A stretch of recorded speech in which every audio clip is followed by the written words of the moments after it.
Estamos grabando ya. Súper, levanta. A los que están partiendo, ¿qué tal les ha parecido? Ha estado muy complicado, nos gustaría conocer su opinión. Bastián, Richard, Pedro. Yo sé que, yo sé que hay algunos que ya tienen más desarrollo, no sé, por Gabriel, por ejemplo, Diego Vergara. Pero nos gustaría conocer su opinión. ¿Qué les ha parecido hasta ahora lo que hemos hecho en el curso? ¿Ha estado muy complicado? ¿Han tenido dudas? Nos gustaría conocer su opinión. A mí me ha parecido bueno, la verdad. Ha estado súper didáctico y súper para aprender haciendo. Así que eso es súper bueno. Qué bueno escuchar esa opinión. Gracias, Pedro. Gracias. ¿Alguien más Bueno, quiere comentar algo? mi caso, profe, es que le comentaba al Diego que en realidad era todo desde cero nuevo, en el Ya, sentido que eh, tratar de imaginarse un entorno y una interacción entre varios espacios, ¿cierto? Era como bien nuevo para mí, ya, bueno. pero, pero me han parecido que las clases han abarcado mis dudas. Ya, De hecho, me parece súper bien que se vaya empujando el que vaya quedando atrás, compartiendo pantalla y todo eso. bueno, Es gracias por bien, esto. es bien efectivo, bien Qué bueno. efectivo. Sí, eso. Escucha, qué agrado escuchar esa opinión. Nos parece importante contigo escuchar sus opiniones porque dentro de lo que estamos haciendo, que es desarrollar este curso, eh, sabemos que hay mucho interés de parte de algunos que están ya más desarrollados. No sé, voy a nombrar el caso de Diego Vergara, pero él ya está en su magíster, está haciendo su tesis, está trabajando, o Gabriel. Pero también hay otros compañeros de ustedes que están partiendo y nosotros lo que quisiéramos con Diego es compartir lo que nosotros hemos vivido y experimentado de, de este trabajo y que nos parece que para ustedes en su futuro va a ser importante en la medida que van a trabajar con otros profesionales también y van a tener por lo menos estas herramientas. Y los queremos animar a que sigan aprendiendo con el tiempo. El curso va a durar un semestre, pero la idea es que sigan desarrollando este conocimiento. Así que gracias por las opiniones. Ah, ok. Adelante, Diego. No sé si alguien más quisiera hacer una pregunta, si no, ahí se está sumando Yerko. Si no, comenzamos. ¿Alguien quiere hacer algún comentario, decir si le ha parecido difícil, si está bien, si hemos podido aclarar sus dudas?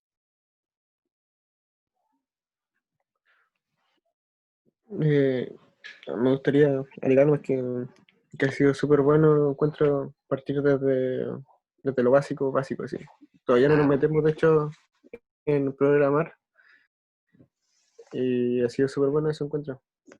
Como que en otras instancias se había pasado por encima o como, a ver, hagan esto para poder empezar a programar, sí, cosa sí. que correspondía porque los cursos anteriores eran de programación, Sí. pero ha sido súper bueno eso ahora. Pucha, que bueno. Gracias, Gracias. gracias, Esteban. Gracias, Esteban. Adelante, Diego. Hola, Yerko. Estábamos saludándonos entre todos. ¿Cómo estás, Yerko? Hola, profe. Muy bien, bien. Muchas gracias. Saludos a todos. Adelante entonces, Diego. Dale nomás. Comencemos ¿Pudieron la clase. ya instalar lo pendiente del kernel?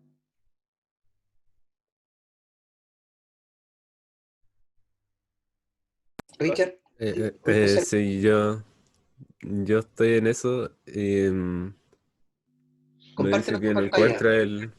Richard, Bueno, dale, compártenos tu pantalla para poder ayudarte. A lo mejor eso va a aclarar a alguno que también tenga la misma duda. eh, Ya, es IPyKernel, te falta la Y, ah, XD, no es IPkernel. perdón. No, está bien, Richard. Son sutilezas.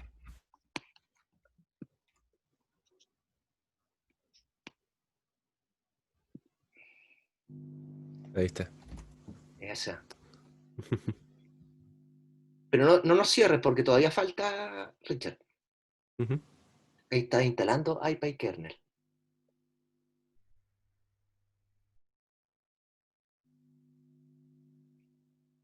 Una consulta. Esto se instala dentro del entorno virtual, ¿verdad? Sí. Sí. Ya, abro el entorno virtual y ahí instalo el kernel.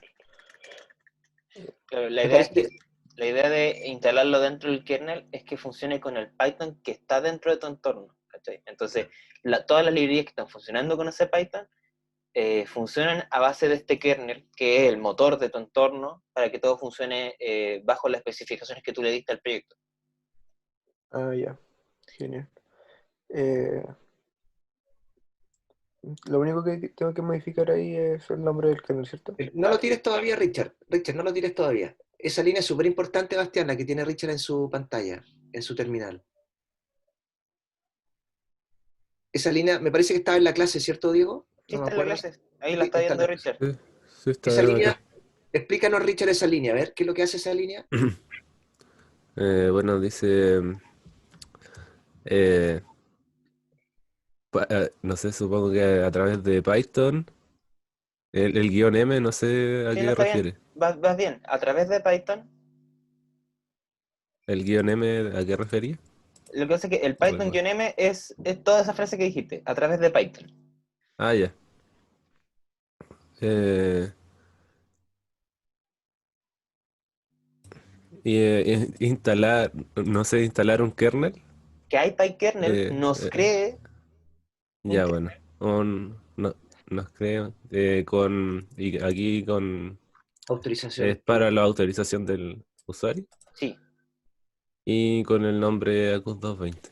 Ese claro. nombre, ese nombre tú se lo puedes cambiar, por supuesto, Sí, sí, Richard. sí, aquí Ah, decía nombre del sí. kernel. Le puse ese. Ajá. Entonces, esa línea, Bastián, es súper importante porque lo que va a hacer, Richard lo acaba de explicar, va a crear este kernel dentro de su Jupyter. Así dale enter nomás.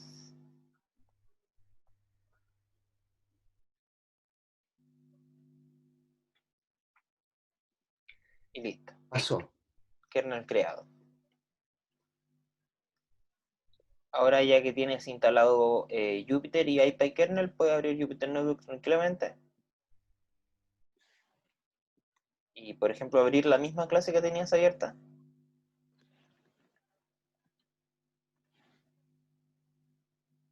En la segunda, es más o sea, pero la primera, localhost. Esa es la, como la estable. No, esa, localhost.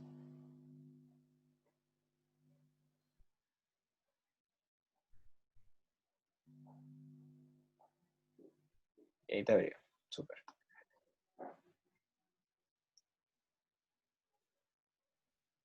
Y ahí te abrió la clase de hoy día. Y veamos tu entorno. A Está ver, como tu con kernel. zoom esto, ¿o no? Veamos tu kernel, Richard. A ver, Muéstranos, puedo minimizar esto. actualiza tu kernel. Kernel y tenéis que cambiarlo porque el Python 3 es el kernel del sistema. Ahí está, Wacom 220. Con Ese. AQ220 ya está ahí con el kernel de tu entorno. Y listo, ahí ya está funcionando con ese kernel. Y lo indica, ¿cierto, Richard? Arriba a la derecha, en la parte superior. Eso, ahí te está indicando que estás en ese kernel. Dice Buenísimo. como starting Es que o está bien. está cargándolo. Es un proceso que demora entre 5 segundos a 2 minutos. Así que no hay problema. No hay que Ah, ya, preocuparse. dale. ¿Alguna duda hasta acá, Bastián, Patricio, No, profe. Esteban, Goldi? Profe, a mí no me aparece. ¿Qué cosa no te A ver, aparece? gracias El, Richard. Veamos Bueno, lo que nos muestra. Gracias el Richard. kernel. ¿Lo creaste? Sí, lo acabo de hacer. Lo voy a compartir. Por favor. Aquí me debería aparecer, ¿verdad?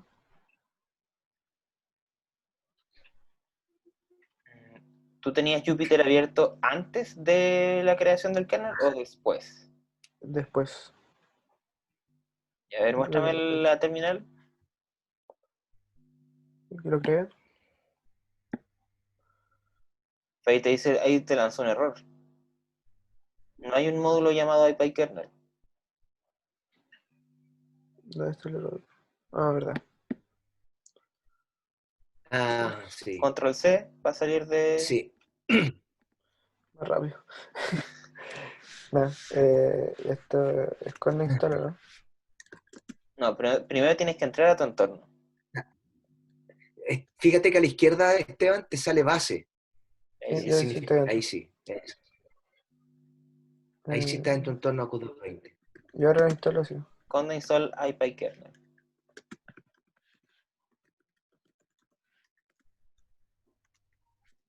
Ahí.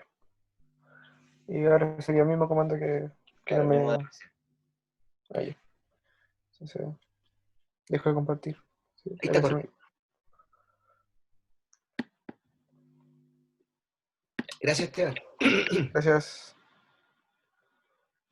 Muchas veces pasan que los errores son un espacio menos, una L más, una L menos, y eso hay que estar atento. Y cuando uno esté trabajando con Jupyter Notebook, siempre que sale un error, idealmente mirar la terminal, porque la terminal detalla con más exactitud qué pasó. Alan, perdón, Diego, se sumó Alan. Hola, Alan. Está sin micrófono, Alan. Dale, Diego, sigue nomás. Bueno, lo que le decía recién, que hay que estar atento o sea, ir monitoreando cada vez que sale un error, el por qué se pudo haber producido y en qué línea está el error. ¿Los demás chicos pudieron instalar ya el kernel y Jupyter?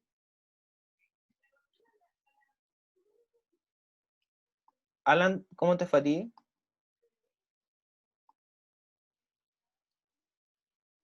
Está sin micrófono. Por el chat, por favor.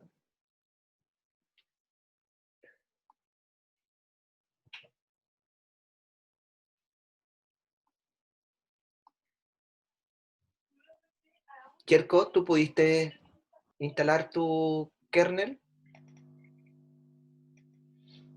Sí, si no me equivoco, sí. Estoy solo dándole el nombre. Cambiándolo. Ya. Pero cuando lo buscas en Jupyter Notebook, ¿te aparece?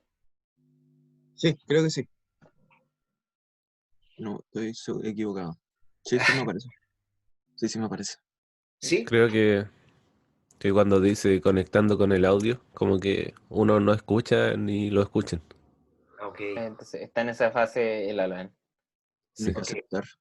Gracias por el dato, Richard. Martín, ¿a ti cómo te fue? Todo bien, sí, ya tengo el kernel. Bacán. Ahí parece que entró de lleno Alan. Sí, ahí está. Ese Alan. Buenos días, Alan. A ver. Hola, buenos días. Ese Oh, no me Alan. aparece.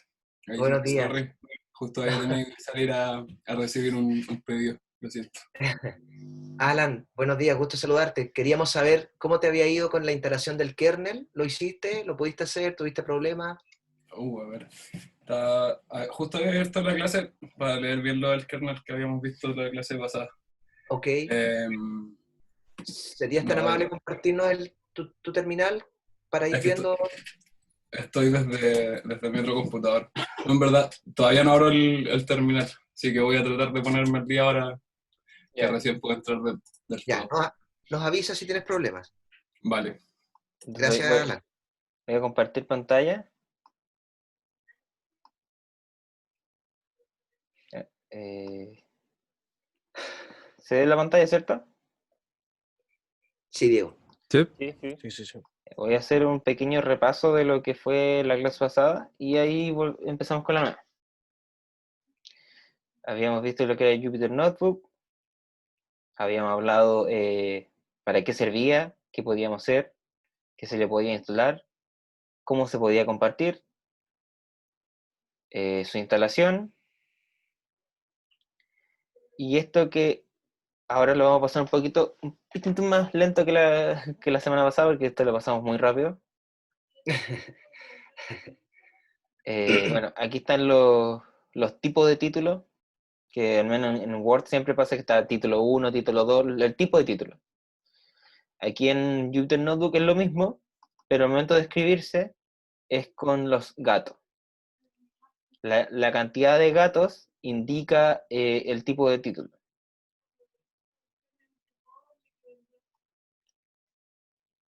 Entonces, aguanta hasta título 6. Luego tenemos los índices, que se escribe así. Si se fijan, cada vez que se intenta cambia de color.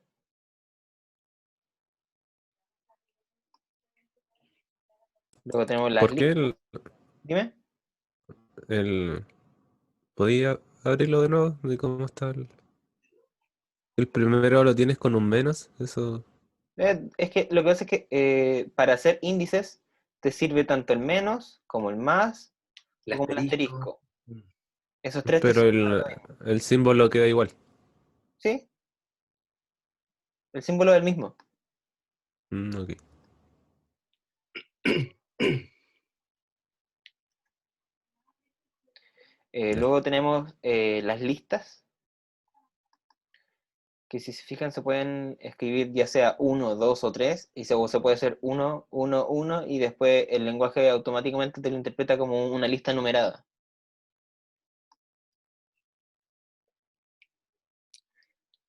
Luego tenemos las tablas,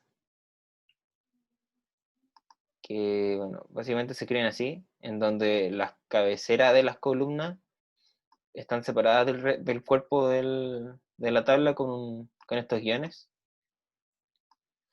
Y cada elemento dentro de la tabla, de la matriz, va separada con este slash vertical.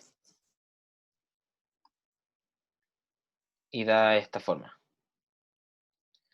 También, bueno, habíamos visto que podíamos linkear cosas de esta manera. Que en corchete cuadrado iba, como íbamos a apodar el link, y en paréntesis normal, el link en sí. También veíamos que se podíamos insertar imágenes desde tu computador o desde alguna dirección web. Por ejemplo, esta se sacó desde la página de la carrera, y esta está justo al lado del cuadernillo, de aquí, danés. No sé si, Diego, perdón, no sé si alguna vez les explicamos en la cabecera, al principio del Júpiter, del cuadernillo, hay una pequeña celda de Esta instrucciones. celda. Nunca la explicamos, ¿ah? Pero No la tocamos. Lo que pasa es podríamos que explicar para qué se usa. esto es un bloque de código común y corriente, y que nosotros le damos la orden de que todo lo que vamos a escribir dentro de él va a ser en formato HTML. Entonces, básicamente le decimos a la aplicación web en sí que el tamaño de las celdas sea un poquito más largo, y no nos alarga las casillas todas. Básicamente eso es lo que dice. Es como para mejorar la resolución. Cuando ustedes hagan una presentación, por ejemplo, en alguna oportunidad, les quede con una bonita visualización. No es obligación, ¿no? Ustedes pueden hacer un cuadernillo sin esa celda. Perdón, Diego, adelante. Uh-huh. Estábamos viendo las imágenes, como habíamos visto, podía ser o desde del computador en sí, que esta imagen, por ejemplo, está al lado del cuadernillo, entonces es fácil llamarla, o desde una página web, dándole la dirección y dándole exactamente la dirección, o sea, es decir, formato, nombre de cómo se llama la figura, qué formato tiene. También tenemos ecuaciones, que las ecuaciones se escriben en LaTeX.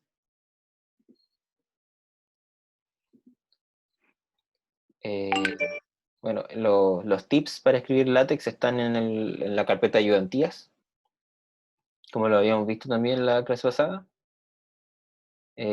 Cosa de que no sea tan difícil pasar una ecuación de lápiz y papel a Jupyter Notebook. Bueno, aquí también tenemos esta librería, que es IPython, que es la que viene como por defecto en Jupyter Notebook. que en este caso estamos ocupando la función YouTube Video, que siempre, no sé si se han fijado que en la dirección del video, al final hay un igual y un código. Ustedes toman ese código después del igual y lo colocan aquí entre las comillas y van a estar llamando a ese video y van a poder reproducirlo dentro de su cuadernillo. Luego, aquí tenemos ya Python en sí, la librería Matplotlib y NumPy. Aquí tenemos una casilla que es solamente de declaración de variables. Y aquí tenemos un gráfico en formato notebook. Más adelante, en unas clases más futuras, vamos a ver que existe más de un formato de gráfico, que existe el inline, existe el notebook y existe el Qt. Está bien. Pero principalmente vamos a ocupar el notebook. Yo, ¿Alguna duda de lo que se puede hacer con Jupyter? Ahí hay alguien eh, preguntando, Diego. no es una duda de lo que has explicado. Abajo de cada ventanita te sale cuánto tiempo se demora en ejecutar. ¿Esto? Ah, Sí, sí. Ya, eso. eso es una extensión de Jupyter Notebook que yo le instalé a mi Jupyter Notebook, si se Ok. fijan, que se llama NB Extension. ¿Y, y dónde está la Es esa? un, Se instala por Conda, Ah, ok. aunque podría- igual no es necesario que o sea, se ve bonita aquí, pero también se puede utilizar el comando magic que está escrito en el PDF de Jupyter Notebook, donde uno hace esto,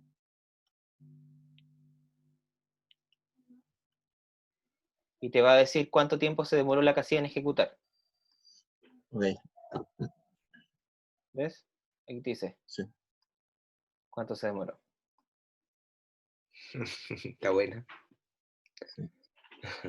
Ah, ND Extension. Es ND, Extension. ND, de Notebook. Ok, De ND notebook. Extension. vale, gracias. Igual podríamos buscarla para... Sí, es buena sugerencia, Diego. Digo, lo otro que podríamos dejar como tarea, si es que ellos quisieran, ¿no? Es que customicen su entorno para que lo hagan. O sea, podríamos mostrarlo para que ellos, si Sí, deciden... sí. Yerko, si te fijas, aquí está la línea para poder instalarlo desde Conda. Ya, bacán. Parece que es Martínez la pregunta, ¿no? ¿Es Martín o Yerko? Yerko, Yerko.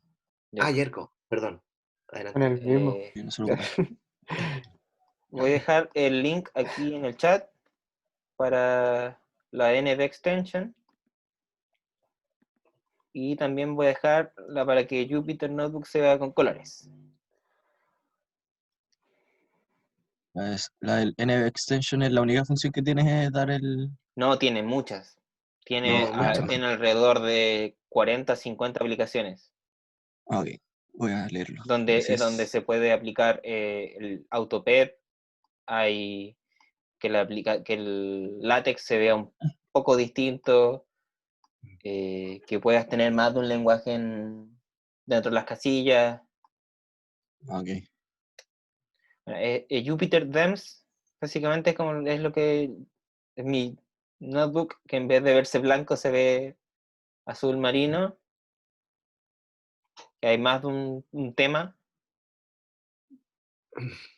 Por ejemplo, está este azul con verde, está este blanco con azul. bueno.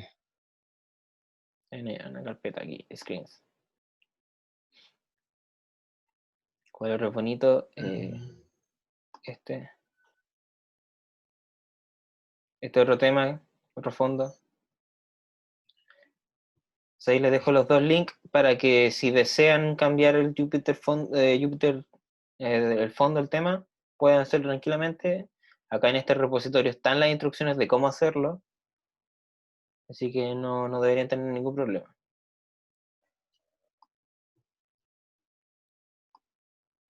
Ya. ¿Alguna otra consulta de cómo utilizar Jupyter? Chicos. Digo, ¿Sí? Dime. yo estoy aquí a punto de instalar el Jupyter, pero me tiró un mensaje que dice los siguientes paquetes serán reemplazados por un Por una versión más alta. canal, claro, Higher Priority Channel dice. Como un Ah, y canal. con un canal de mayor prioridad. No, no hay problema. Sí. Ah, ya le pongo que si no. Sí, cuando uno instala cosas que te dice que le va a subir el canal, básicamente es para que decir que son versiones como más compatibles con lo que tú estás instalando. Ah, ya, vale. Aunque te diga que es el paquete de tal librería en tal versión, siempre hay una pequeña distinción de uno de otro. Ah, Así ya que es el por eso te óptimo lo entonces. sube de prioridad. Bueno, bacán. Y aquí estoy casi listo con el Jupyter bacán. entonces. Buena, Alan.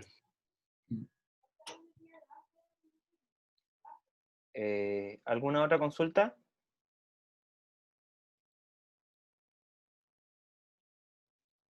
¿No? ¿Goldie? No por mi parte. Todo bien, todo bien. Ya. Entonces, empezamos con la clase programada para hoy día. Yo, ¿Qué me yo está tengo hablando, Gabriel?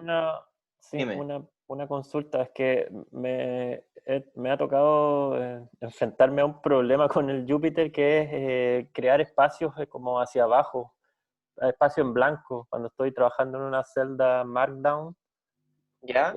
por ejemplo, quiero hacer una portada de como para una tarea, para un PDF que quiero entregar, y quiero dejar un espacio en blanco grande para poder poner un título y después un espacio en blanco más grande, y no supe cómo hacer eso. Ya. Qué Así como, interesante. formalmente en Markdown yo no sabría hacerlo, pero te doy la opción de hacerlo en LaTeX. ¿Cómo lo haría en LaTeX? Crearía, por ejemplo, una sección de ecuación, de line, una central. ¿Ya?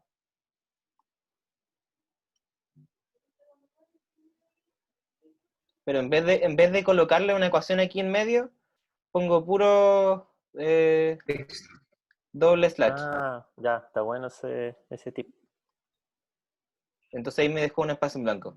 Ya, bueno, está súper bueno eso, ya. Ese truco, Mira, está bueno el truco. mira, está bueno el truco, Diego, no, tampoco lo había... Yo lo solucioné de una forma muy trucha, peor que A ver, ¿qué sí? que no, hice una imagen en blanco, como que así, muy feo lo que hice, pero el resultado pasa piola. Y yo también lo he hecho, engañar al sistema de esa manera, Gabriel. Pero lo que puso Diego ahora de LaTeX me parece Sí, sorprendente en realidad. No se me había más ocurrido sano. ocupar LaTeX así. Bacán, Buena. gracias. Ahí te lo envié por el chat. Ya, dale. Ya. Entonces, para la clase del día tenemos programadas funciones nativas y estructuras de control. Bueno, por definición, una función es un bloque de código que se utiliza para una determinada acción. Las funciones, o sea, declarar una función tiene el propósito de darle un orden a tu código, de darle un formato de módulos, de darle esta sección de acá sirve para esto, esta otra sección de acá sirve para esto otro, esto de acá sirve para esto otro, y esto para esto otro. Mientras que las estructuras de control nos permiten tomar decisiones y procesos iterativos.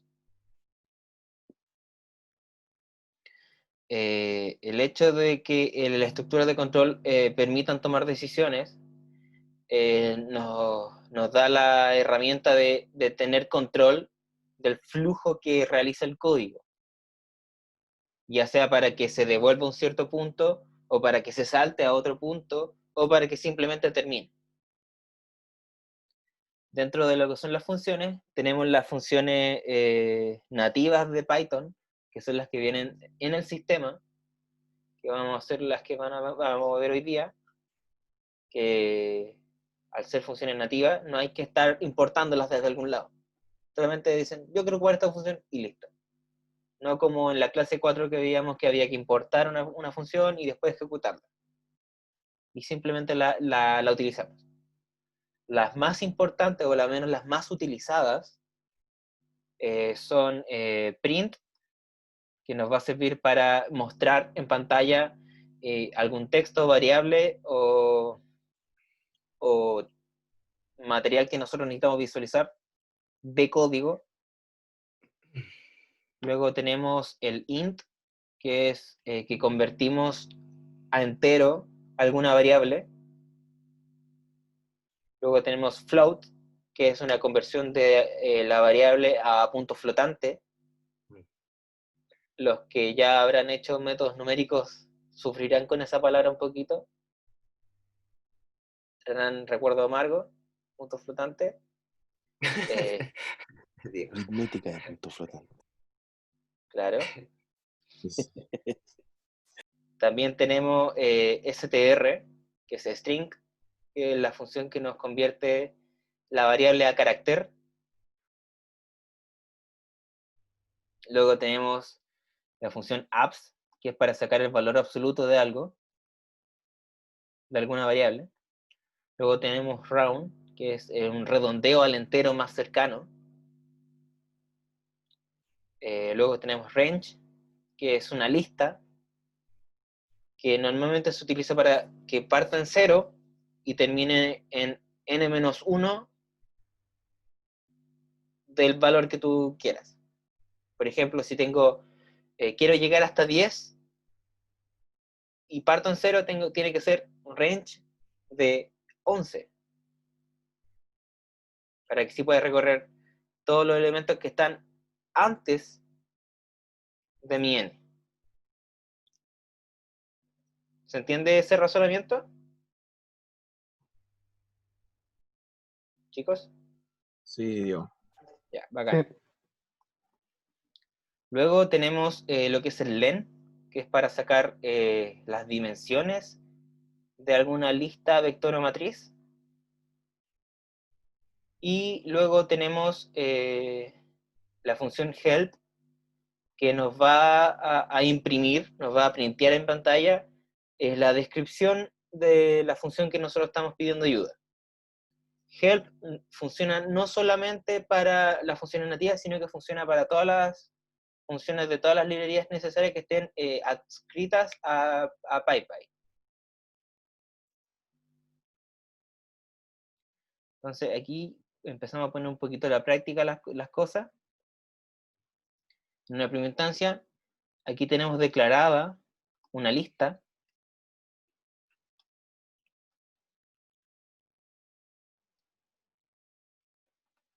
que esta lista, si se fijan, son puros números enteros, uno al lado del otro. Aquí tenemos la función print, que está imprimiendo solamente texto. Luego que tenemos aquí nuevamente la misma función print, pero ahora que está imprimiendo dos cosas separadas, pero uno al lado del otro. Entonces, primero nos está imprimiendo texto, carácter, y luego nos imprime la lista. Que la lista no está en el mismo formato que este texto. La lista de por sí es un objeto de lista. Luego tenemos que nuevamente printeamos esto, pero ahora le concatenamos con el más el primer elemento de esta lista. Si nosotros concatenáramos solamente el elemento así, nos tiraría un error, porque estaríamos concatenando un entero con un carácter, con un string. En cambio, si le aplicamos la función str, que como habíamos visto acá arriba, era una conversión a carácter, esta concatenación con el más es posible. Luego, tenemos nuevamente el print, pero que ahora, en vez de estar imprimiendo el primer elemento como un carácter o como un objeto lista, nos está imprimiendo en formato flotante. Y luego, como último mensaje de esta sección, tenemos que le estamos pidiendo el largo de la lista A al sistema. Teóricamente, sin ejecutar nada, ¿cómo creen que serían los dos últimos valores? ¿Qué valor me debería entregar esto? Esto de aquí del float, ¿y qué valor me debería entregar len de A?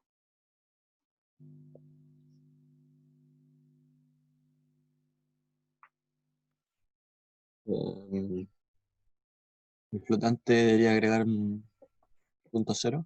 ¿Ya? ¿Está bien? Sí, porque no está definido. Y el otro es largo. Son 9. Ya, Eso. súper. Está súper bien. La conversión a punto flotante básicamente lo que hace es de un número entero que es 1, por ejemplo, lo convierte a flotante, que es decir, considera los números que están antes del primer dígito, es decir, el coma algo, empieza a considerar esos números. Entonces, como es un número entero, el número que viene después de la coma es un 0. Entonces, como bien decía Yerko, en este caso sería un 5.0.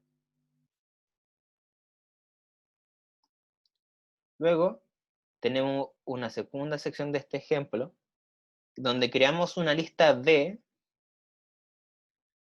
puros números flotantes y de un número flotante negativo. ¿Ya? Entonces, nuevamente el print a secas, el print con la lista, y ahora, ojo con esto. Nosotros estamos diciendo que queremos convertir la tercera posición, pero aquí, sin embargo, yo noté un 2. ¿Por qué pasa eso? Porque las posiciones en Python funcionan a partir del 0. Mi posición 1 es un 0, después 1, después 2. Entonces, si nos ponemos aquí arriba del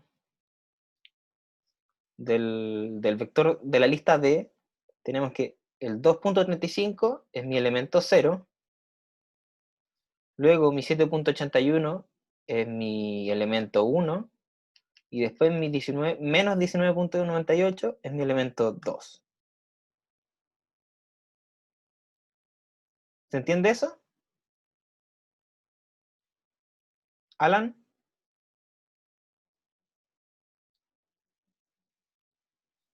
¿Bastián? Yo sí lo entiendo. Sí, sí, sí. Bacán. Entonces, si nosotros queremos imprimir este valor, tenemos que darle esta posición.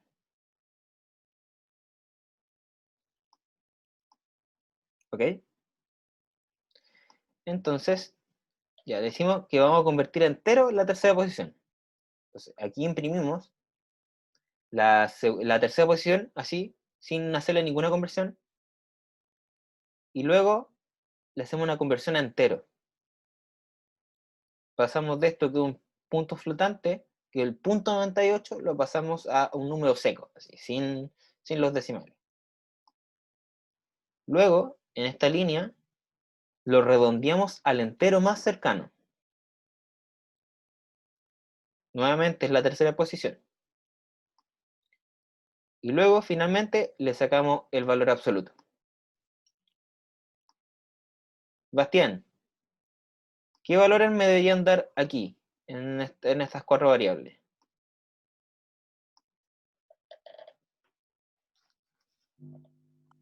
A ver, debería dar menos 20. Acá primero, en vez de 2. Eso es.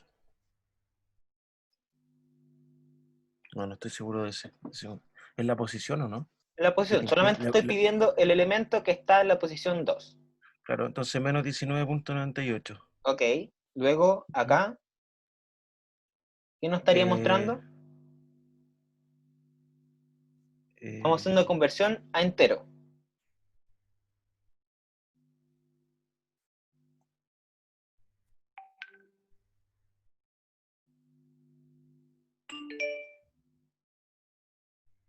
La conversión a entero elimina los decimales, no los considera.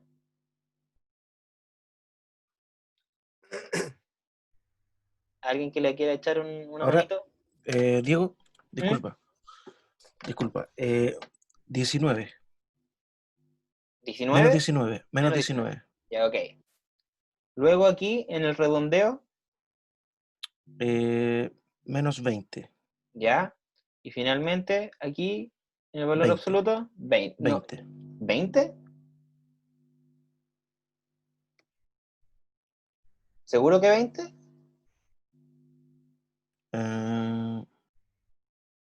Mira la operación que estoy haciendo. Solamente estoy sacando el valor absoluto. No estoy haciendo nada más. 19. Punto de 98. 19,98, sí.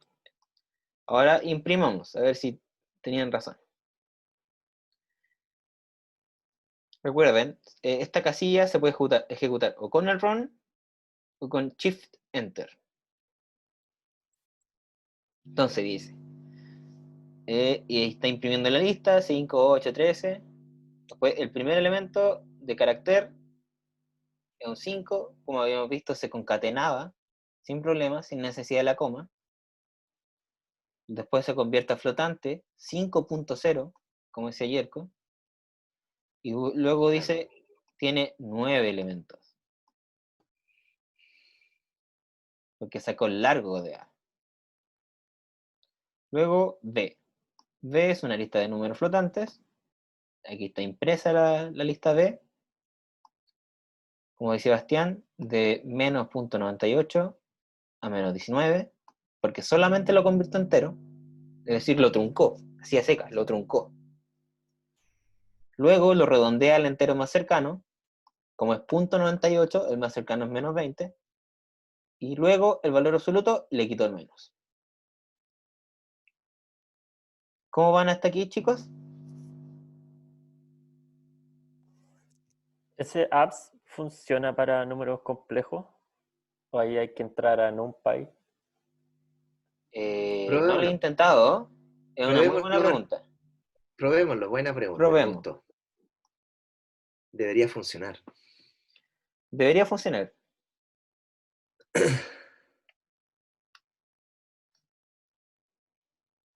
Ya, entonces ahí tenemos nuestro número complejo.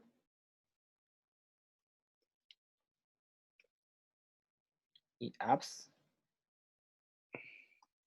Esto.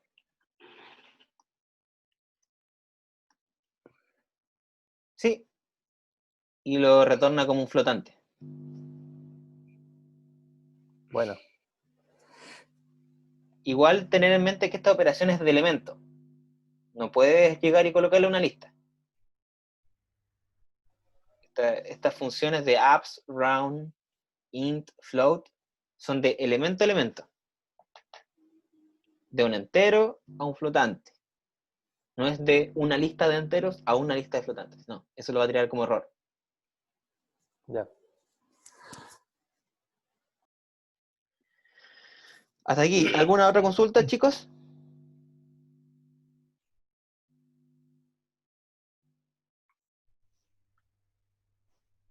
¿Todo bien? Todo bien. Ya, bacán. Okay. Ahora pasamos a sentencias de control.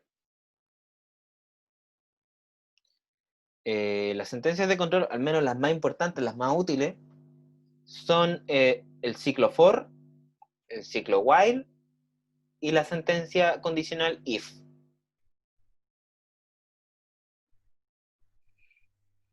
Entonces, primero vemos el for, que normalmente se utiliza para procesos iterativos o de recorrido.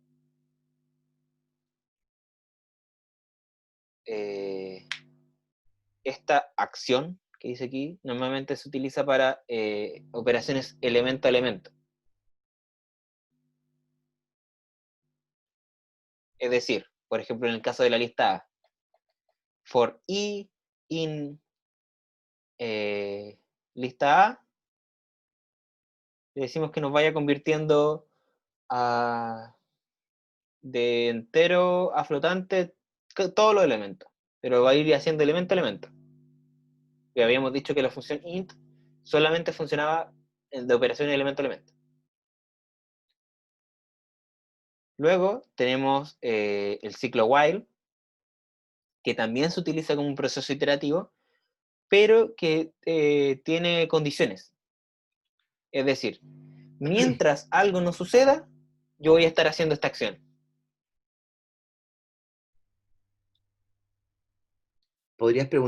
Diego, podrías preguntarle quiénes los han ocupado, a ver si lo ocupan bastante, mucho, poco, nada. Chicos, Yo lo conozco, pero nunca me ha tocado usarlo o nunca he tenido la necesidad de usarlo. Entonces, como ¿cuál? ¿El while? ¿El while o el for? el while. No, el for se usa todo el rato, pero el while no me ha tocado o no he sentido la necesidad de usarlo. Estaría bueno ver ejemplos como para...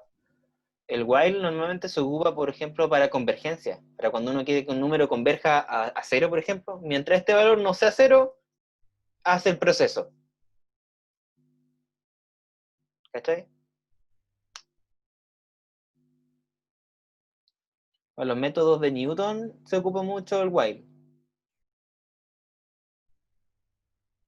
Diego, ¿tú lo has ocupado? Diego Vergara, Diego, ¿te ha tocado usarlo?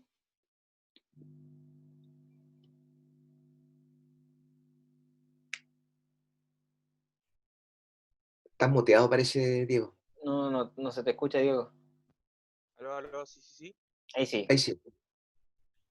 Te preguntaba si El te while ha tocado recuerdo usar. haberlo ocupado para métodos numéricos, sí, como decía el Diego, como para aplicar los métodos de Newton-Raphson y cosas así, pero no, ahora últimamente la verdad no lo he ocupado mucho, la verdad.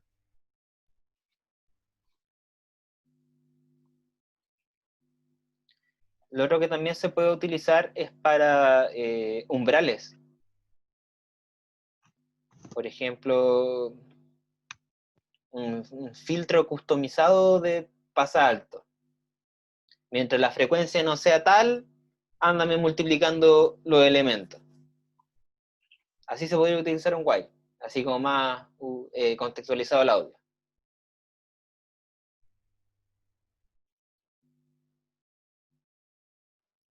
Y siempre la condición es negativa.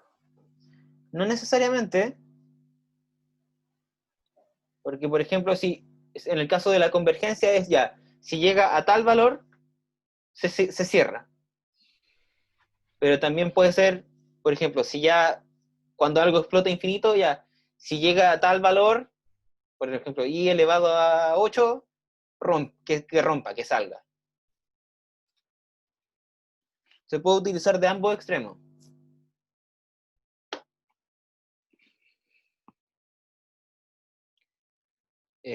Luego tenemos la sentencia if, que es un condicional, así que un condicional. Si pasa esto, o sea, si estamos acá, sucede esto otro, si llegamos acá, sucede esto otro, si sucede esto otro, sucede esto otro.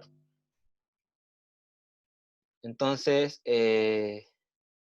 por ejemplo, pasa mucho que hay secuencias, transformaciones que dicen, ya, para los pares funciona de cierta manera, pero para los impares funciona de otra manera.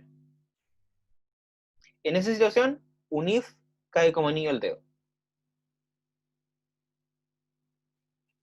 ¿A alguien se le ocurre alguna idea de cómo utilizar el if bajo lo que dije recién?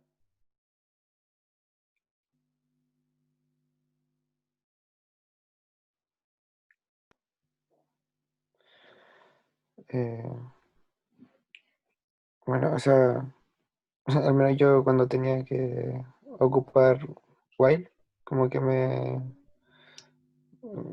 no lo hacía y he ocupado if en vez de ocupar while.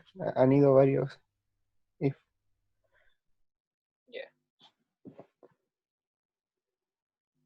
También es una manera de hacerlo, porque un for combinado con un if termina siendo un while. Porque como un ciclo for es un proceso iterativo y una sentencia if es una sentencia condicional, utilizados juntos me terminan dando un ciclo condicional, que termina siendo while. Sí.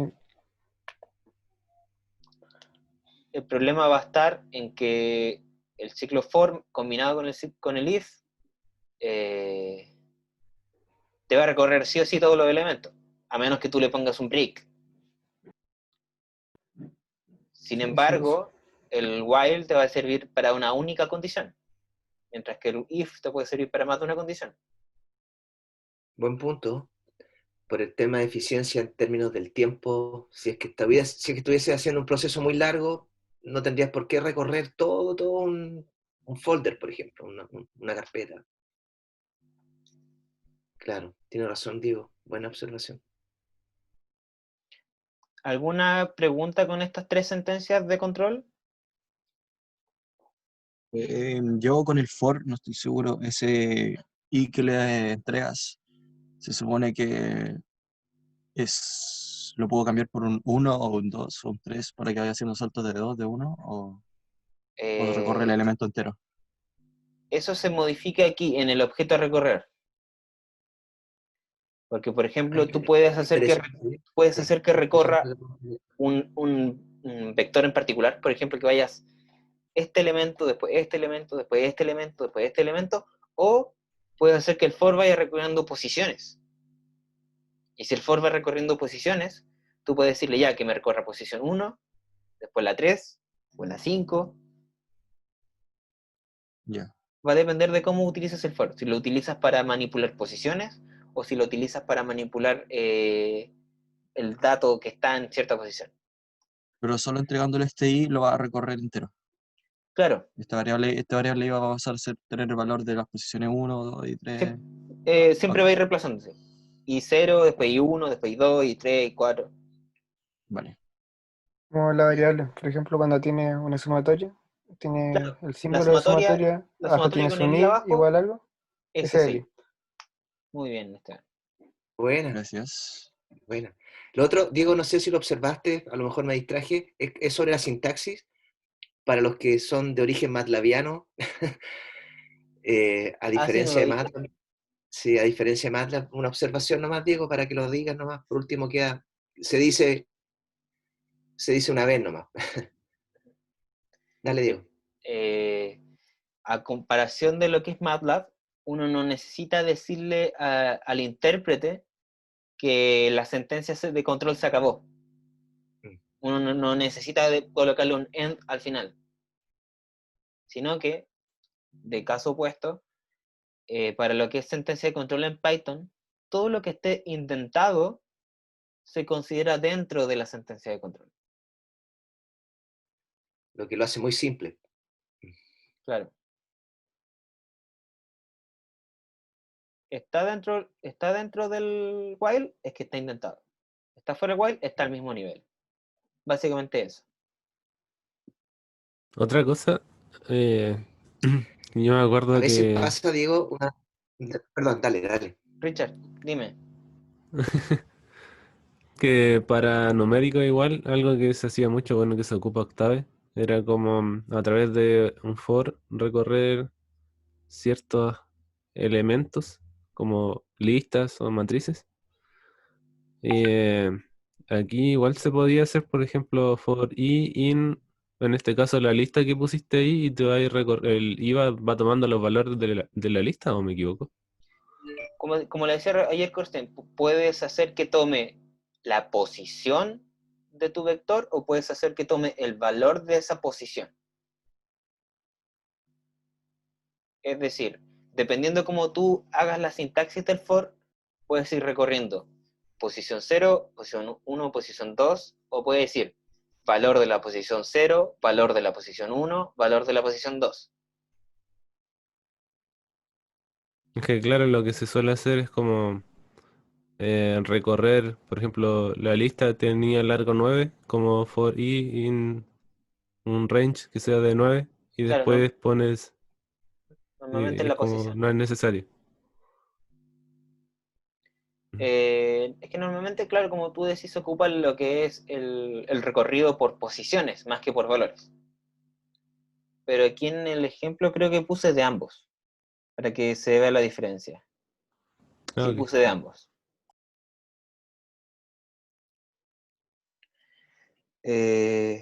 ¿Alguna otra consulta con la sentencia de control o pasamos a los ejemplos?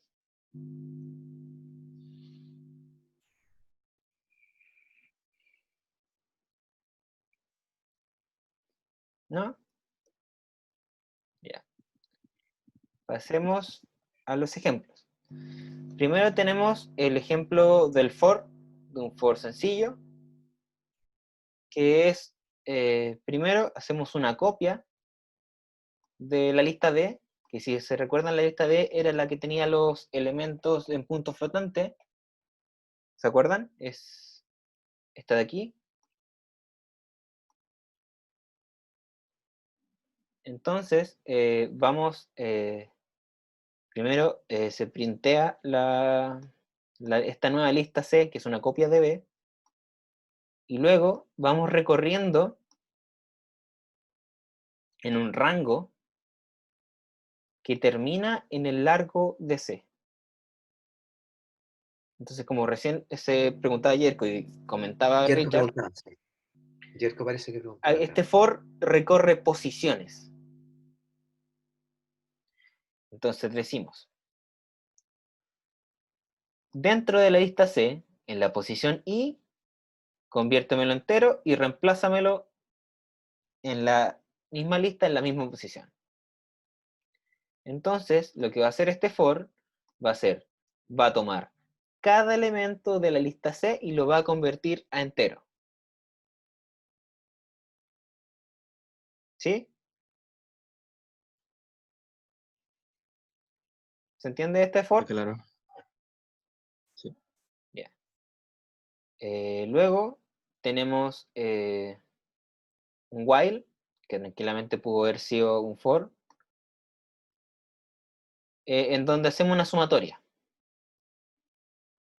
Sumamos los elementos de A. Entonces creamos un índice de suma y creamos un contador.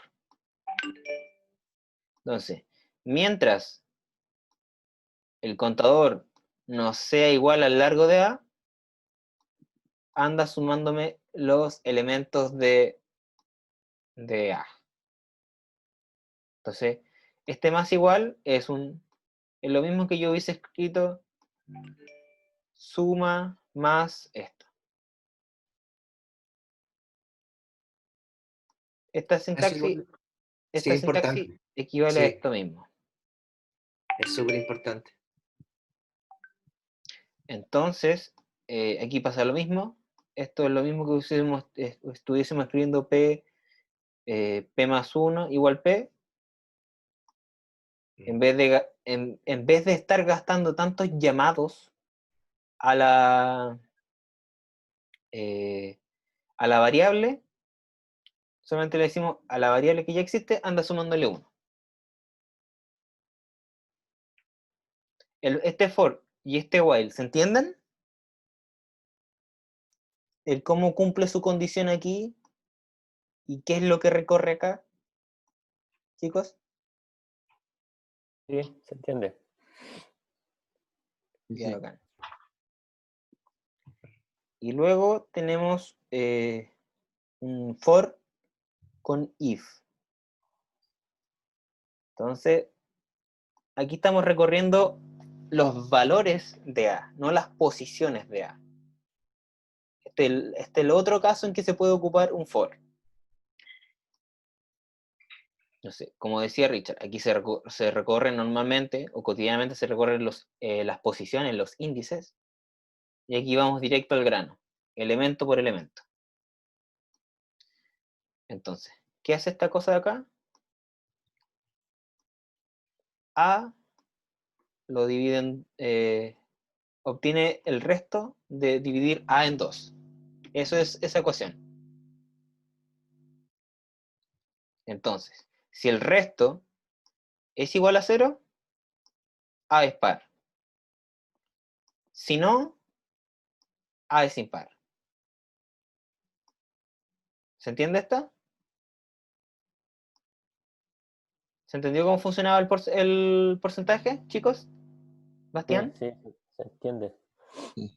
Está bueno, eso nunca lo había visto. Siempre había usado el for, como decías tú, recorriendo índices. Por posiciones, por índice. Sí. Y que normalmente esto te sirve para cuando estás recorriendo más de una lista que tiene el mismo largo.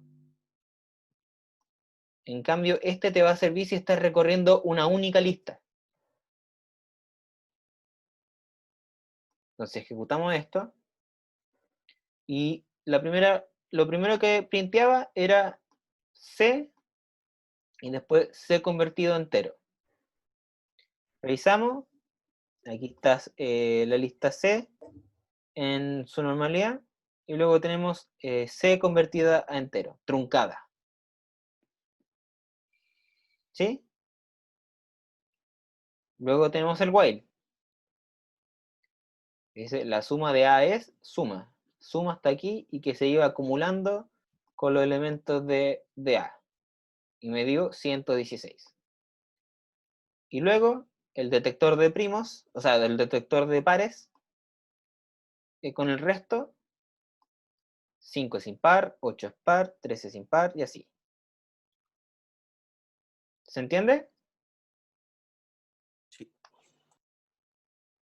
Y ahí al A no hay que indicarle como el type o el tipo de... No. Lo que pasa es que como está separado de una coma del texto, printea un valor y después lo otro, uno al lado del otro. No es como el caso de que veíamos acá arriba, en que los concatenan. Sí, me refiero a que el contador, en ese caso el A, en verdad es un contador que va a ir saltándose números que van a ser los números que están dentro de esa lista A mayúscula. No Claro. es como en el anterior, que cuando uno pone for I, for J, que esos son recorriendo contadores posiciones. enteros, que son números enteros que van desde 0 a infinito, pero que son enteros. En este caso, ese A minúscula es un... Hagamos la distinción de qué dice Gabriel. Entonces aquí Va tomando los printeamos valores de... I. Sí, pues. Sí, sí. Entonces aquí vamos a estar printeando las posiciones de I. El recorrido que hizo I. 0, 1, 2, así.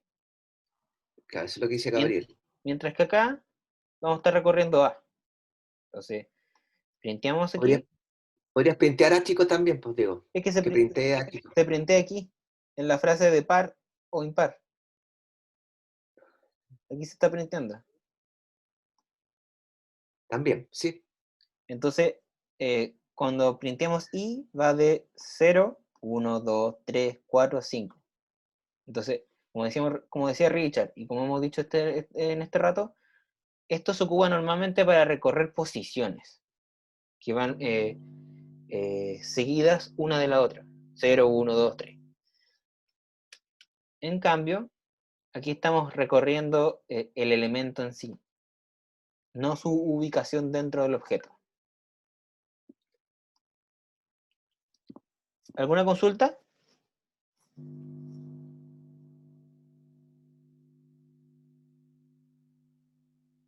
¿No? No. ¿Goldie? Todo bien, todo bien. Ya, bacán. Bastián, ¿cómo va Bastián?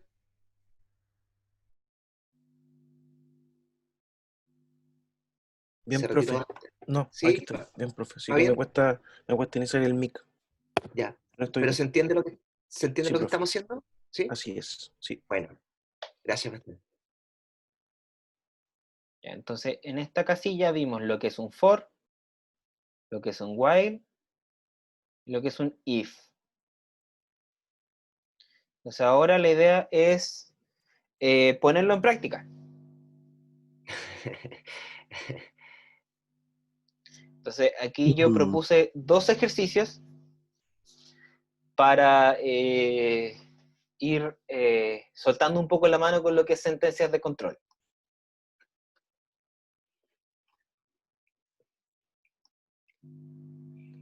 Ya, entonces, primero, por lo primero, obvio. El detector de números primos.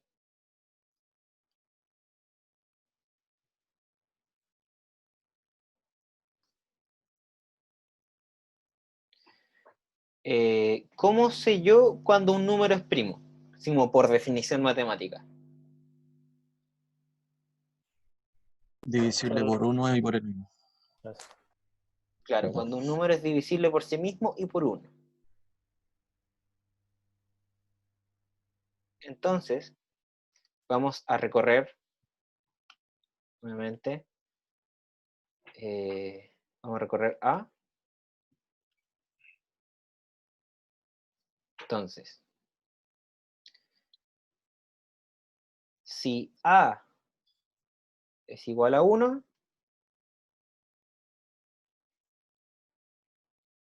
printeamos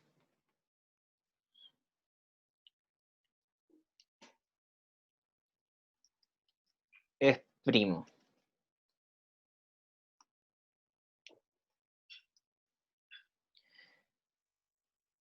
Si A es igual a 2, nuevamente es primo. Fuera de estos casos, ¿cómo podemos ir haciendo el resto? ¿Vamos a tener que ir haciendo un diccionario de todos los números primos? ¿O existe alguna secuencia numérica que nos pueda determinar los números primos?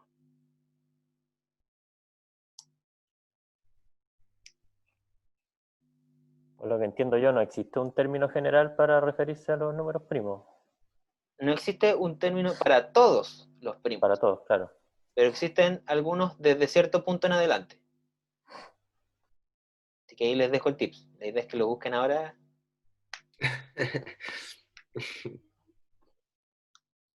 Alguien que ponga la 10 y lo busque, chicos, por favor.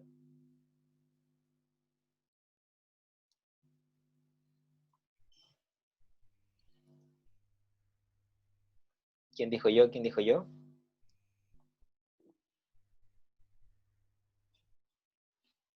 Está en Wikipedia, ¿eh? Ojo. Ya no ¿Cuál les fue la miento. pregunta? Leyéndole. Secuencia numérica para detectar números primos.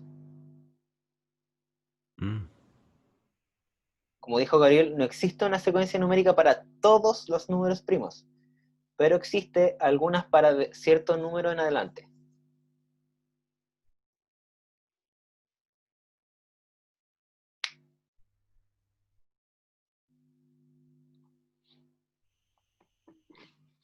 Por ejemplo, otro detalle de secuencia de control. Esto se puede escribir así como dos if separados, o se ocupa el OR, y tenemos las dos sentencias en un mismo if. Entonces, si A es igual a 1 o igual a 2, es primo.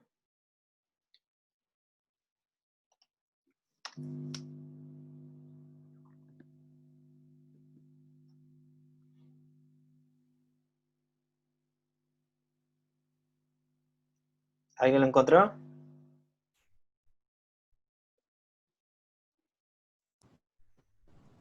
Aquí llega un mensaje.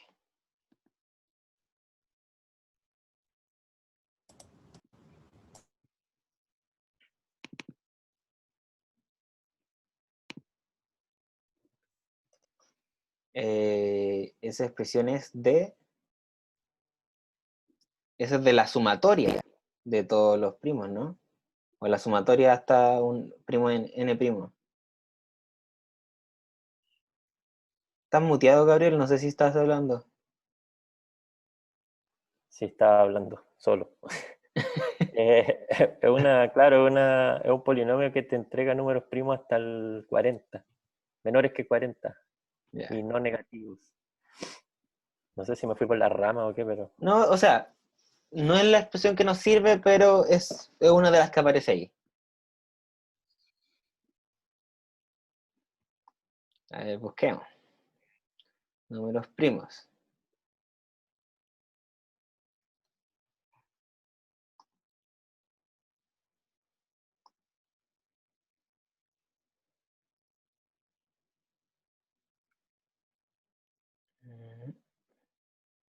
Creo que era aquí. No, era más abajo. Déjame ver el índice de nuevo. Generalización.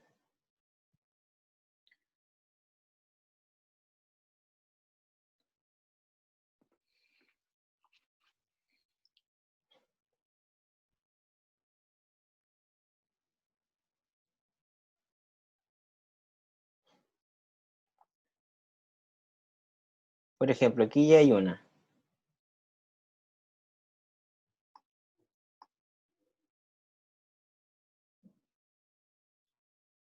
Pero no es la que estoy buscando.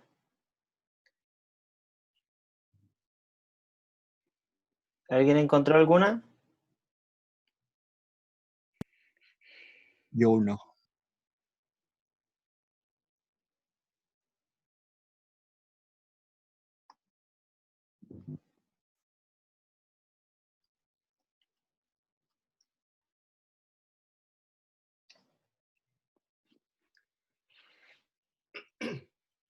A ver, no me acuerdo dónde estaba. Lo tengo el código. A ver, denme un segundo. Se va a quedar la pantalla congelada un segundo.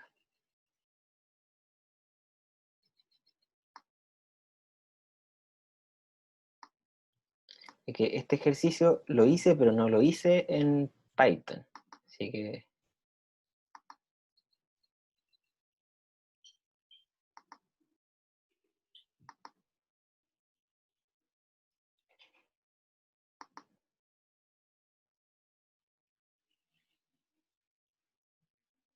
¿Tenía factorial la que tenía usada estudio? no. No, sí, es una cuestión sencilla que es desde cierto número en adelante, eh, esa generalización funciona para todos los números primos. Tengo que dice, un número natural n más 1 es primo si solo si el factorial tanto es divisible por n. Es que básicamente su definición ya cuando es grandes números. Y aquí lo tengo.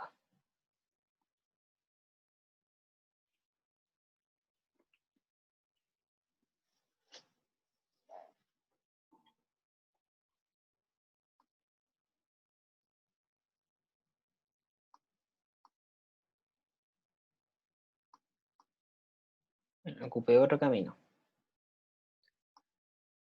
Voy a copiarlo en sintaxis de C++ y ahí lo vamos acomodando.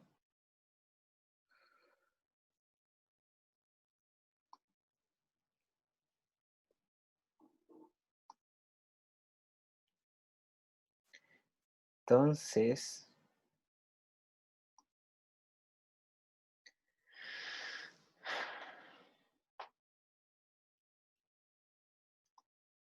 esto de aquí.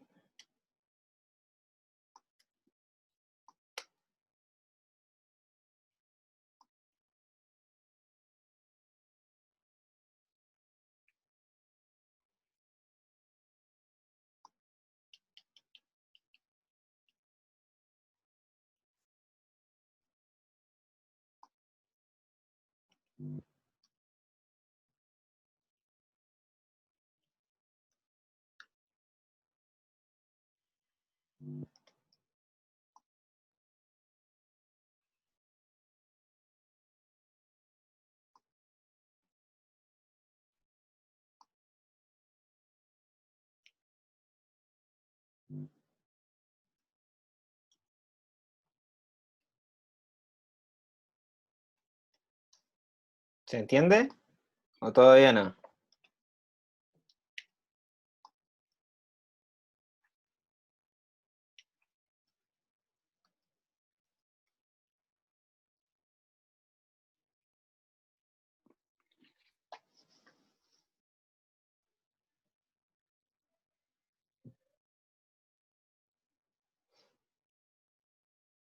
Esto me va a tirar un error. Ay, denme un segundo.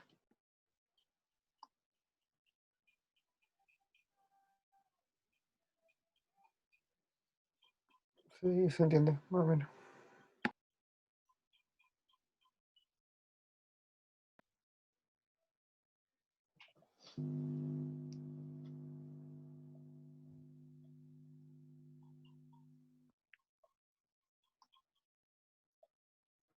¿Se entiende lo que va haciendo hasta ahí al menos?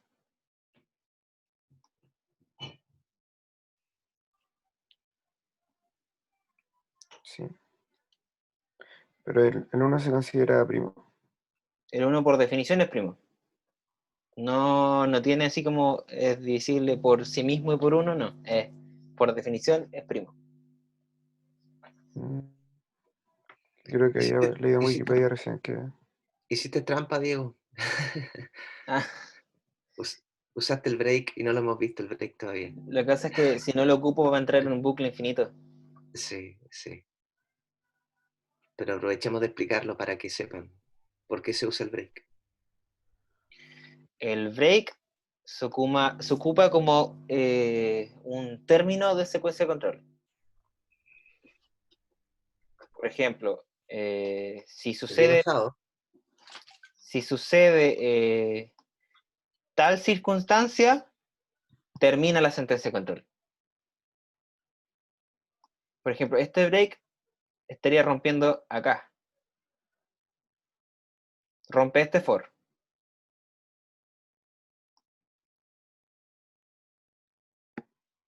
¿Se entiende? Veamos de momento qué no También está está dando. el continue, que es como para saltarse una vuelta del ciclo y continuar a la siguiente. Claro.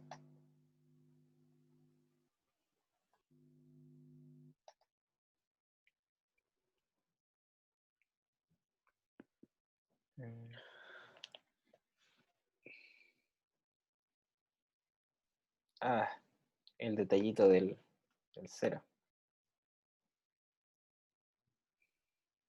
No puedo dividir por cero. Tienes razón. ¿Verdad?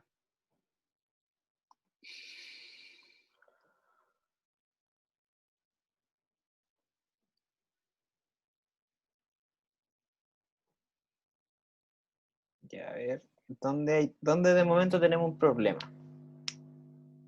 Con el 5, con el 13. Con el 23, con el En verdad 29. te está diciendo que ninguno es 7. primo. Sí. Básicamente está diciendo que todos, o sea, que ninguno es...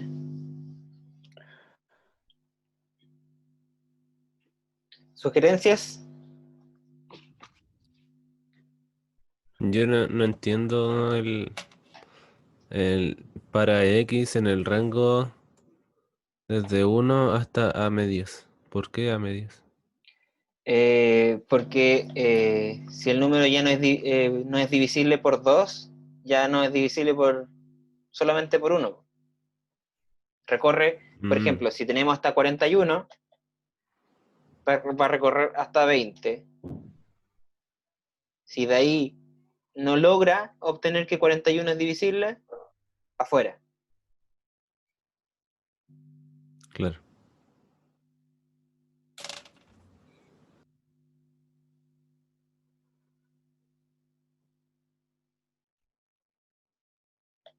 Aquí está el problema, no tengo que poner 1. Es 2. Tiene que partir desde 2. Porque si un número es divisible por 1, metí el error.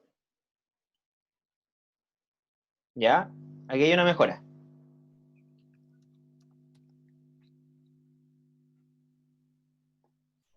Al principio voy a imprimir A para no perderlo de vista.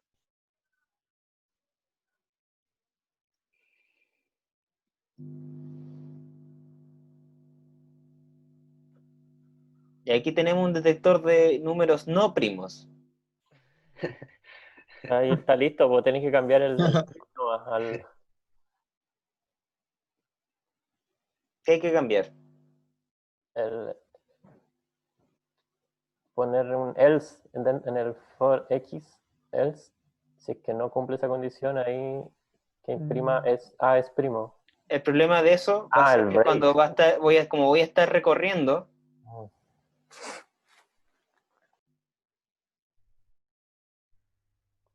me va a tirar un... Y con un distinto de 0. ¿O no? Ah, no, creo que no. que el problema es que si hago la sentencia al revés, como estoy haciendo un recorrido, me va a tirar es primo, es primo, es primo, es primo, no es primo, es primo, es primo, es primo, es primo, no es primo, es primo, es primo. ¿Se entiende? ¿Y cómo es la idea que salga? Solamente los primos. Ah, No O que sea, lo enumere básicamente todo. este detector quedó al revés, básicamente. y con lo que decía el Esteban, de que es distinto de cero.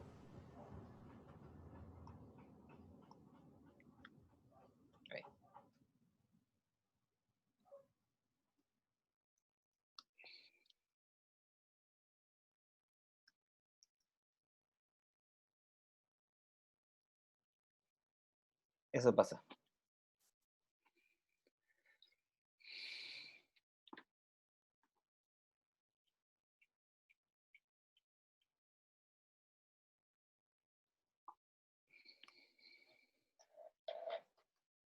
¿Por qué no muestra el 5?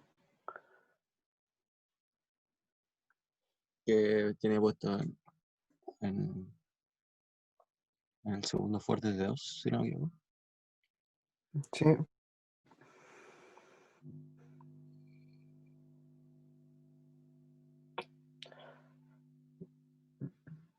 No entiendo por qué parte desde 2 el segundo for, el range de 2. Porque uno ya es, si tú aquí haces la división de con respecto a 1, el resto va a ser 0. Por ejemplo, 40 dividido en 1 es 40 y no hay resto. Entonces nos va a entrar ahí el bucle y va a decir, no es primo. Tiene que partir desde el número siguiente, tiene que partir desde 2. Entonces aquí está dividiendo, por ejemplo, 5 dividido en 2, ya no es igual, entonces no pasa por acá. ¿Se entiende eso? ¿O todavía es confuso?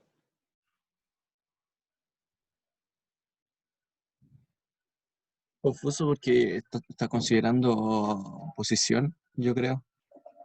Ahí está. Y el 1 podría estar al final. No estoy considerando posición, estoy considerando valor. Miren el for principal. Estoy considerando valores. Ponle un print a la ahí, pues Diego, para que te vaya mostrando eso, para que vayan viendo qué A tiene.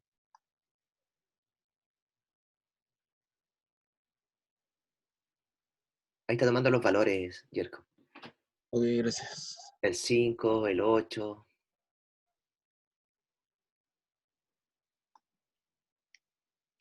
Ahí.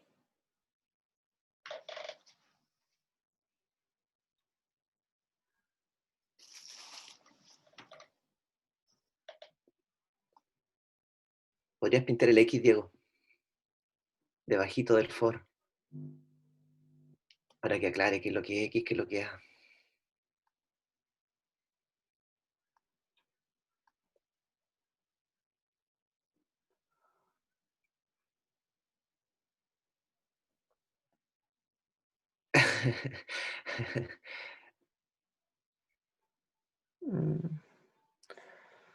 No queda muy clarito.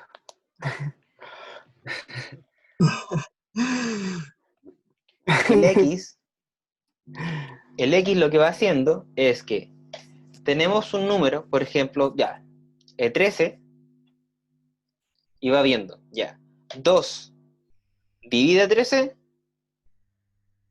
3 divide 13, 4 divide 13, y así.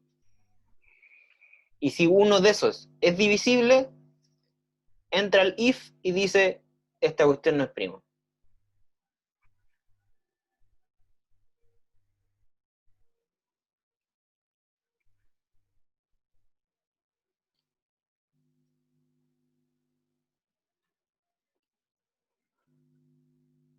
Chicos, ¿me siguen? ¿O no se entendió otra vez?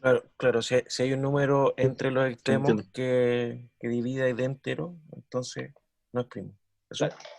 Entonces, básicamente, es un detector de primos de números no primos. que vamos a dejar de momento, este ejercicio lo dejamos inconcluso. Oye, Y Diego, dime, oye, es que la instrucción dice detectar números primos, no dice claro. detectar números no primos. Entonces, ¿tú no se le puede poner un else para que te detecte los números, te diga cuáles son los primos? El problema de ese else aquí es que me va a, como estoy haciendo un recorrido, estoy haciendo 2 divide 13, 3 divide 13, 4 divide 13, va a decir, no es primo, no es primo, no es primo, no es primo, es primo, no es primo, no es primo, no es primo, no es primo, no es primo. Ah, claro. Mm. Pero, ¿cuál sería el problema de eso? ¿Y si solamente printar los que son primos?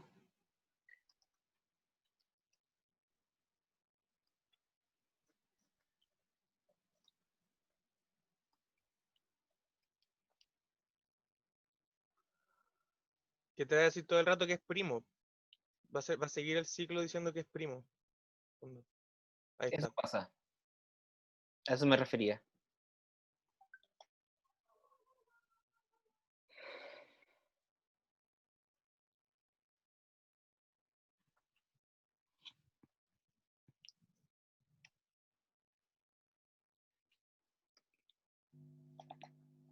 Entonces, el cómo resolver esto queda como tarea, Ya. y el segundo Disculpa, ejercicio igual. Igual yo les voy a ¿me traer puede, una solución propuesta. ¿me puede mandar eso por el chat, por favor? Para Esto de editarlo de acá, ahí. Sí, para no copiarlo todo.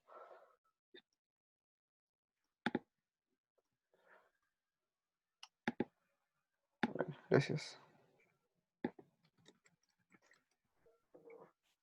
ya. Diego, estamos en la hora. Sí, sí. ¿Alguna consulta, chicos? Aparte de que el detector quedó al revés. Que lo terminen, Diego. Dejémoselo de Ya. tarea. Claro, el segundo ejercicio lo explico rápido. Es que ustedes pueden imprimir 5, 7, 8, 9 y 9, 8, 7, 5. Y ojo, tiene que ser un número, no tiene que ser una lista. Ok. Es decir, tiene que ser n igual 5, 7, 8, 9. ¿Ya? Y ahí tienen que imprimir 5, 7, 8, 9 y después 9, 8, 7, 5. Ese es el segundo ejercicio. Ok. Me arruinaste la solución. Yo había pensado como lista y eso. Está bien. Con lista es muy fácil. Sí.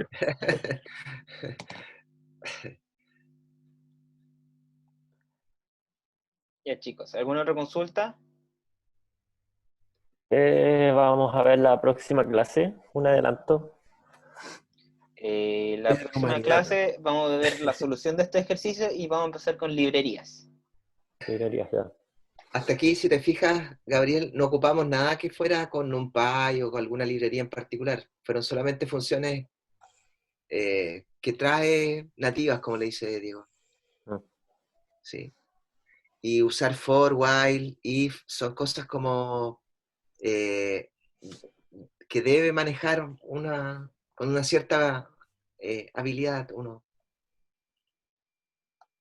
Lo otro interesante, Diego, cuando uno empieza a trabajar ya con cosas como cosas de verdad, son con lotes grandes de archivos o listas grandes de file name, nombres de archivos, por ejemplo, los quieres renombrar, cambiar o no sé, o procesarlos.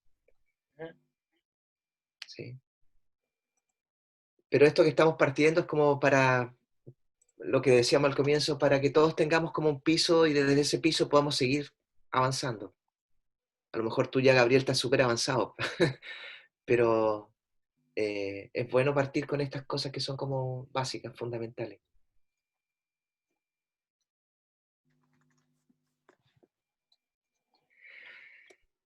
¿Alguna duda, pregunta para luego comenzar a cerrar la clase?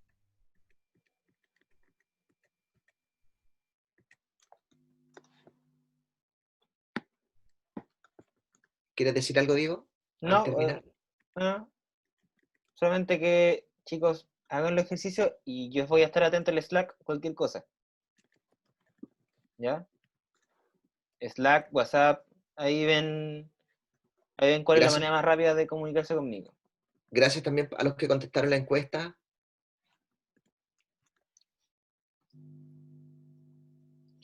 La idea es que en el canal haya un poquito más de interacción, chicos. El que encuentre una solución efectiva, igual, si quiere proponerla ahí en el Slack, no hay problema. Por Slack se puede compartir código. Buenísimo. Buen dato, Diego, hacerlo. A todos nos sirve, a todos los que estamos en el canal. ¿Ya? Así que con eso concluimos la clase de hoy día. La próxima semana, como preguntó Gabriel, vamos a ver librerías ya un poco más adentro, vamos a ver librerías matriciales. De momento eso. Vamos a ver cómo vamos con el tiempo. Eso. Ya, chicos. Gracias, Cuídense Diego. mucho. Gracias, Víctor. Que estén bien. Saludos, Gabriel. Igual. Saludos a Chao, todos. chao. Cuídense. Muchas Muchas gracias. gracias. Chao. Chao.